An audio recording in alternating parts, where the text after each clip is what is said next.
Serangan dari UAV Lancet Rusia sudah menjadi hal yang biasa terjadi. Bisa dibilang hampir setiap hari, peralatan militer Ukraina alami kehancuran. Amunisi berkeliaran Lancet Rusia sudah menjadi alarm kematian bagi Ukraina di medan pertempuran. Baru-baru ini di wilayah Kremenaya, howitzer angkatan bersenjata Ukraina diserang UAV Lancet Rusia. Rekamannya ramai beredar di media sosial Telegram pada Rabu 12 April 2023.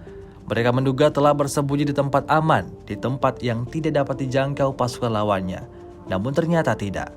Mereka terdeteksi, mereka lagi dan lagi ditemukan oleh amunisi berkeliaran Lancet Rusia.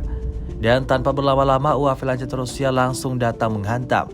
Akibatnya seperti yang terlihat dalam rekaman.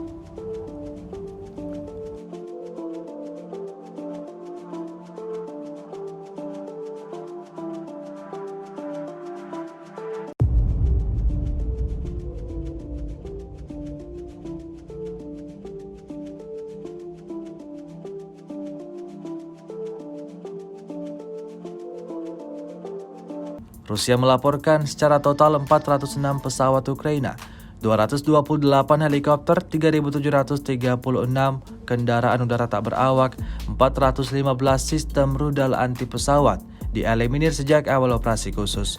Dari kubu Kiev, Kementerian Pertahanan Ukraina melaporkan 500 tentara Rusia dieliminir dalam sehari terakhir.